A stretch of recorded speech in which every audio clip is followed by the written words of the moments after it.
Mario Maker 2 gives you the tools to create pretty much whatever your heart desires, within reason. However, a game is only as good as it controls, so for this video I want to give you some helpful tips to speed up your level creation process. That way you can spend less time fiddling through different options and more time making.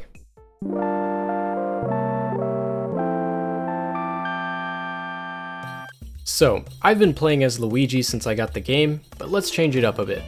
I think I want to go with Toad. To do this, just enter the main menu, select the options icon, and then pick whichever character you'd like to play as. You can also change a few other settings in here as well, but I won't go over those here. You're smart enough to figure those out. Now that we've got our favorite character, it's time to start building. One of the biggest changes to the workflow of level building is the inclusion of long presses to change the properties of certain items. Simply tap and hold on an enemy or object to bring up its properties and select what you'd like to change. Tapping the option again will revert it back.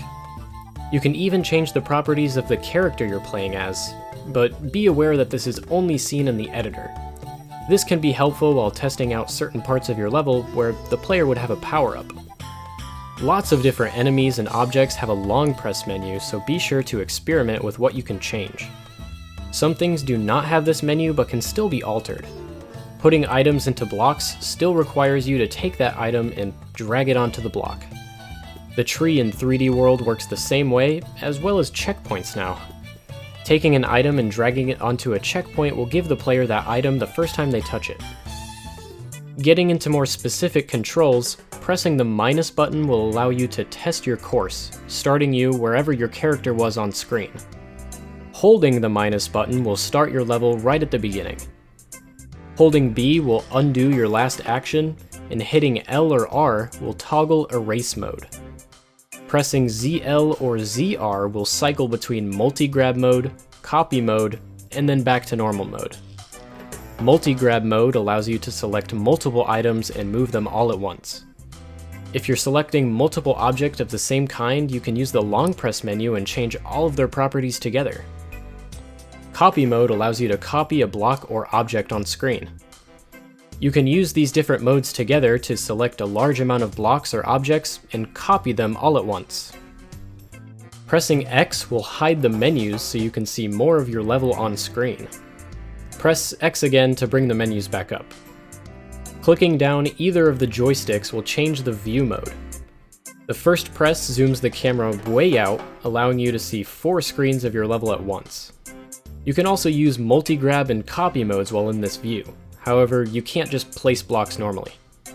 Pressing the stick again will zoom the camera way in, and one more press will bring you back to the default view.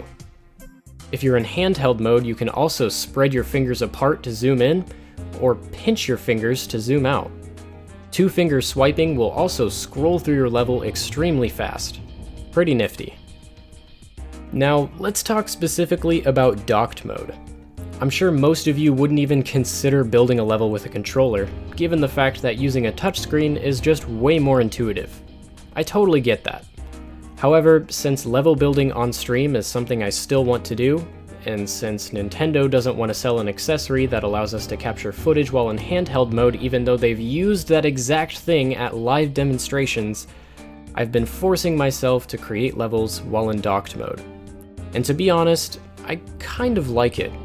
It's not perfect, and I don't think anyone would argue the fact that using the touchscreen is much faster, especially when placing large stretches of ground, but it's definitely usable. The one thing to keep in mind is that there are 2 sets of controls, one for building and one for navigating menus. Let's start with building. Moving the joystick will move your pointer. Holding Y while doing this will move the pointer a lot faster. Pressing A will place whatever you have selected, and pressing and holding A will bring up the long press menus. All of the shortcuts for undo, erase, multi-grab, copy, and view mode still work here as well. That's the gist of building mode controls. Now let's go over the menu controls. As soon as you press one of the 4 directions on the D-pad, you enter the menu controls. Press up for the item and sound effects selection bar, left for the game style and theme menus, down for the sub area and level length options, and right for the save menu and other options. However, you might notice that once you're in one of the menus, the joysticks no longer move your pointer, but rather let you select different buttons in these menus. You can press Y to open up the item or sound effect carousel. Use L and R here to cycle between different pages of assets, or ZL and ZR to cycle between entire categories. And once you're done with menu mode, simply press X to return to building mode. It takes a little while to get used to building a level with a controller, but I think this is the best way they could have implemented it. Now that you know the basic controls for the level editor, be sure to check out some of my level design guides.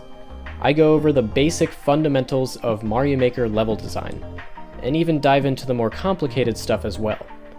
If any of that sounds interesting to you, I'll see you over the next video. A huge thank you to everyone listed here, and as always, thanks for watching.